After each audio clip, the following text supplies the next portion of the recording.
उसने बोल दिया नहीं, मैं भारत में मैन्युफैक्चर नहीं करूंगा, मैं तो चाइना में करूंगा मैन्युफैक्चर। तो भारत ने बोला ठीक है, हम आपको यहाँ पे परमिशन नहीं देते फिर अपना प्लांट लगाने के। तो ट्विटर पे गया बड़ा गुस्सा गुस्सा होके कि मैं तो आना चाह रहा था लेकिन भारत ने मना कर दिया। तो काफी ऑपोजिशन पार्टीज ने भी बोला कि साहब एलॉन मस्क अगर आ जाएगा तो ऐसा लगेगा कि जैसे आसमान में फरिश्ता आ गया आसमान से, कुछ ऐसा है। तो मोदी सरकार ने साफ तौर से बोल दिया कि साहब वो दरवाजा है, ठीक है, आप अंदर आने से पहले वहीं से बाहर निकल लीजिए, आपका स्वागत नहीं है भारत में। If you come here you will follow Indian rules, otherwise you will not come. I think Twitter will meet a similar fate.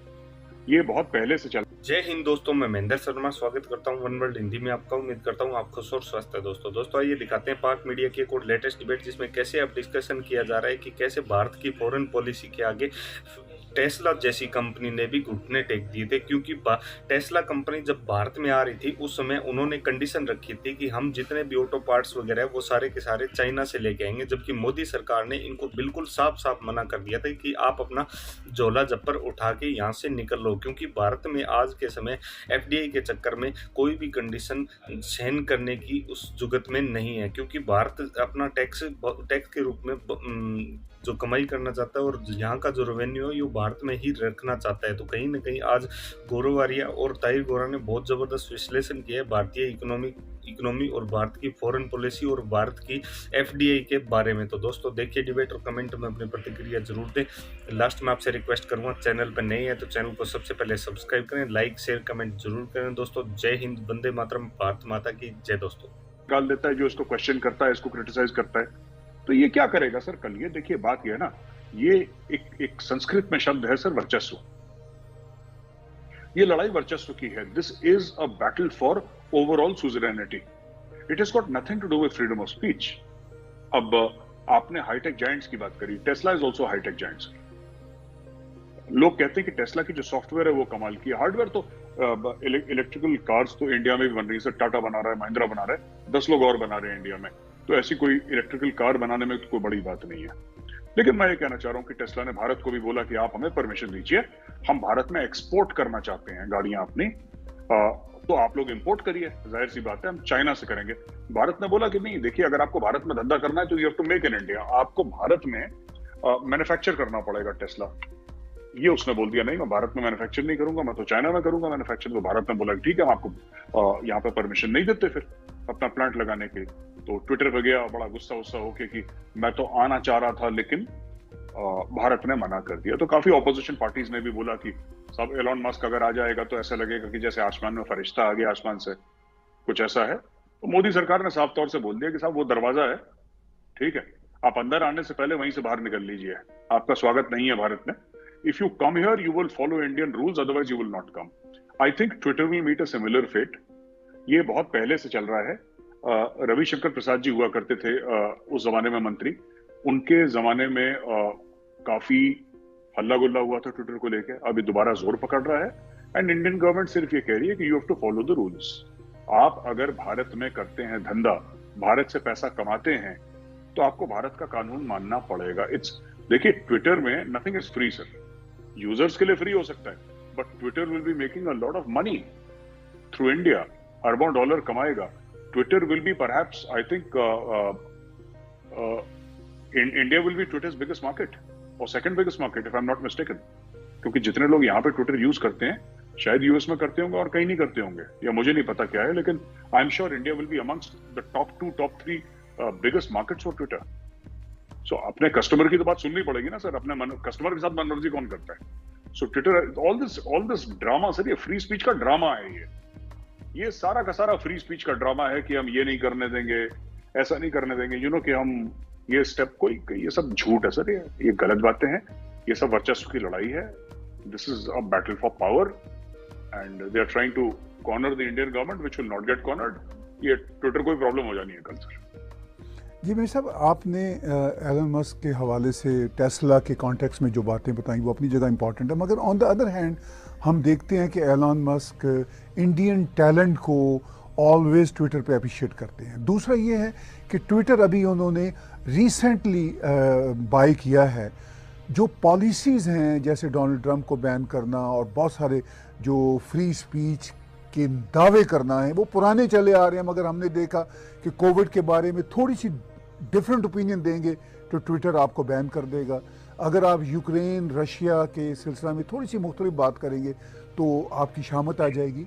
तो मैं ये कहना चाहता हूँ कि भारत में सो कॉल्ड जो कोट अनकोट फ्रीडम और सिविल लिबर्टीज़ के ग्रुप्स हैं जो भारत में कहते हैं जी फ्री स्पीच होनी चाहिए, हालांकि भारत से ज़्यादा फ्री स्पीच हमें दुनिया में कहीं नज़र नहीं आती, लेकिन उनकी अपनी बैटल है ख़ास तौर पर बीजेपी की सरकार के साथ, उनके नैरेटिव के साथ, और शायद उस पर एलन मस्क का भी कंट्रोल ना हो। जो भारत के नुमाइंदे हैं ट्विटर के, वो जुड़े हुए हैं भारत के जो एक्सट्रीम लेफ्ट के ग्रुप्स हैं उनके साथ, उनके अपने वेस्टेड इंटरेस्ट हैं। तो क्या आप ये एंगल भी देखते हैं सारे डिबेट में?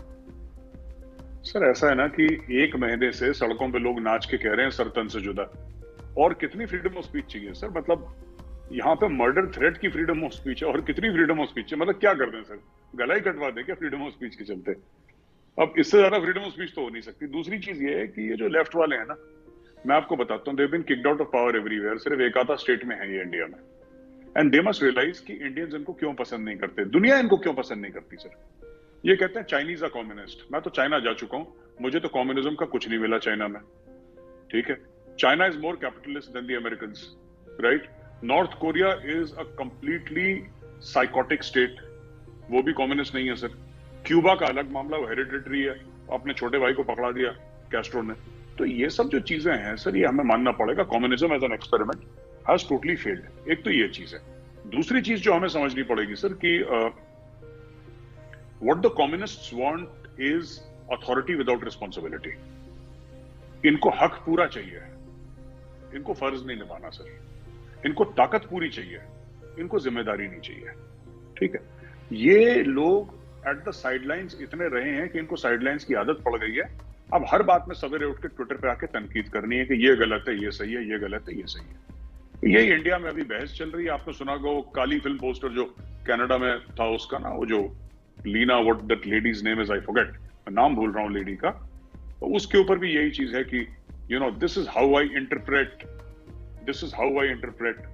अभी वो एक कोई हैं पॉलिटिशियन है जिन्होंने बोला कि ठीक है उनका हक है बोलने का, मैं मना नहीं कर सकता उनको, I can not say no, but I am just saying that you see इतना फ्रीडम ऑफ स्पीच है कि लोगों की आस्था पे ठेस पहुंचा रहे हैं। अब इससे ज्यादा क्या फ्रीडम ऑफ स्पीच दे दें, क्या कर दें उनको सर? आपने कहा कि फ्रीडम ऑफ स्पीच ये है कि खुलेआम भारत में नारे लग रहे हैं सर तन से जुदा में सब, ये सिर्फ फ्रीडम ऑफ स्पीच ही नहीं रहा, अनफॉर्चुनेटली ये एक्शन में भी वहाँ पे ट्रांसलेट होता हमें नज़र आ रहा है। हमने वो पुअर टेलर कन्हैयालाल का मर्डर का एक ग्रूसम वीडियो जो है, एक बहुत ही बुरा वीडियो देखा, बहुत ही बुरा एक्शन, और एक वाकया नहीं है, मैं सब ऐसे कई वाकयात हैं। और फिर मैं आपसे ये जानना चाहूँगा, हमारे व्यूज़ ये जानना चाहेंगे कि आज के भारत में लगता है कि एक अवेयरनेस की वेव है, लोग अब ये सोचने पे मजबूर हैं कि आफ्टर ऑल सो कॉल्ड जाली सेकुलरिज्म के नाम पे और जाली जो वहाँ पे नारे हैं उनके नाम पे कब तक majority of the Indians hijack रहेंगे। हमने वहाँ के सुप्रीम कोर्ट का भी एक कंट्रोवर्शियल सॉर्ट ऑफ डिसीजन तो नहीं है, वर्डिक्ट सुना, वर्डिक्ट भी शायद मैं ना कहूँ, एक डिबेट थी जो कोर्ट में हुई वो भी, लेकिन लोग उस पर बहुत रिएक्शनरी हुए इसी सोशल मीडिया पे, इसी ट्विटर पे। तो क्या आपको लगता है कि भारत में ये जो अवेयरनेस की वेव है ये आपको आगे बढ़ती नजर आ रही है? नहीं, बिल्कुल बहुत ज्यादा अवेयरनेस है, और सिर्फ सोशल मीडिया पे नहीं, कई ब्यूरोक्रेट्स, कई फॉर्मर जजेस, कई आर्म्ड फोर्सेस के ऑफिसर्स ने चिट्ठी लिखी थी जो सुप्रीम कोर्ट के जस्टिस थे उनके ऑब्जर्वेशन के ऊपर नूपुर शर्मा के खिलाफ। काफी लोगों ने अपनी आवाज उठाई है, सिर्फ सोशल मीडिया पे नहीं, एक्चुअली मीडिया पे काफी बहस हुई। और मुझे ऐसा लगता है कि कहीं ना कहीं लोगों ने बोला है कि एक लक्ष्मण रेखा पार करी है इस मामले में, red lines have been crossed. ये आर्टिकल मैंने पढ़ा जिसमें आर्टिकल में लिखा था, तो मैं अपनी तरफ से नहीं कह रहा कि चीफ जस्टिस ने रेड लाइन क्रॉस करी, मैं एक आर्टिकल पढ़ रहा था शायद इंडियन एक्सप्रेस में या ऐसी कहीं पे कि red lines have been crossed in this regard. उनको, मीडिया को ऐसा लगता है। सर ये बात तो तय है बिल्कुल कि you know there has been an awakening in the Indian people. अब लोग बोलने लगे हैं, एक जमाने में बोलते नहीं थे, कुछ भी होता था ना लोग चुप रहते थे कि अच्छा ठीक है चलो हो गया कोई बात नहीं, अरे इतनी लोग हैं। 80 करोड़ 90 करोड़ की जनता, उस जमाने की बात कर रहा हूं जब 80-90 करोड़ होती थी। अरे 80-90 करोड़ में ऐसे 2-3 चीजें होती रहती हैं, फॉरगेट अबाउट इट। अब लोग माफ करने को तैयार नहीं, और अब लोगों में एक भावना पैदा हुई है ताहिर साहब की, जो सेक्युलरिज्म का बोझ है वो सबको बराबर उठाना पड़ेगा। सिर्फ एक प्रकार के लोग या एक कम्युनिटी पूरा का पूरा सेक्युलरिज्म का बोझ नहीं उठा सकती। ये लोग कहते हैं, ये मैंने स्टेटमेंट सुने हैं सड़क पे, इंटेलेक्चुअल से सुने हैं, मैंने सब में सुने हैं कि only one community that is the Hindus can not be force to say that you be secular और बाकी कोई सेक्युलर नहीं रहेगा। अगर फ्रीडम ऑफ स्पीच है इंडिया में, फिर सबके लिए होनी चाहिए।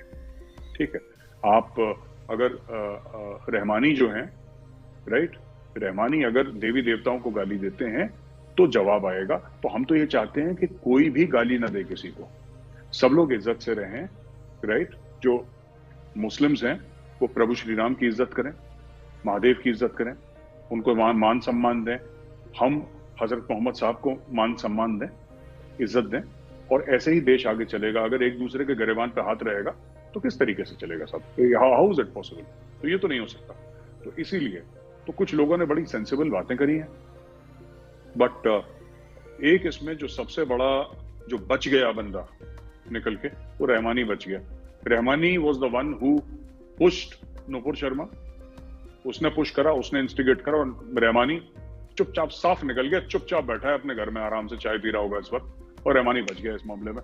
अब रहमानी अगली बार जब टेलीविजन पे आएगा, मेरे सामने पड़ेगा, तब मैं रहमानी को कॉर्नर करूंगा टीवी पर, मैं पूछूंगा भाई जरा दोबारा रिपीट करना। इससे क्या होता है ना ताहिर साहब, मैं आपको बताता हूँ, इससे माहौल खराब होता है मुल्क में। ठीक है, अब क्या हो रहा है कि सरफिरे दोनों तरफ है ना। ऐसी बात तो नहीं कि सिर्फ मुसलमानों में सरफिरे हैं, हिंदुओं में भी सरफिरे हैं। फिर ये मुल्क कहां चला जाएगा अगर हम दोनों एक दूसरे के गर्दनों पे हाथ रखेंगे? तो वेयर विल दिस गो? तो ये नहीं होना चाहिए, मेरे हिसाब से गलत चीज है।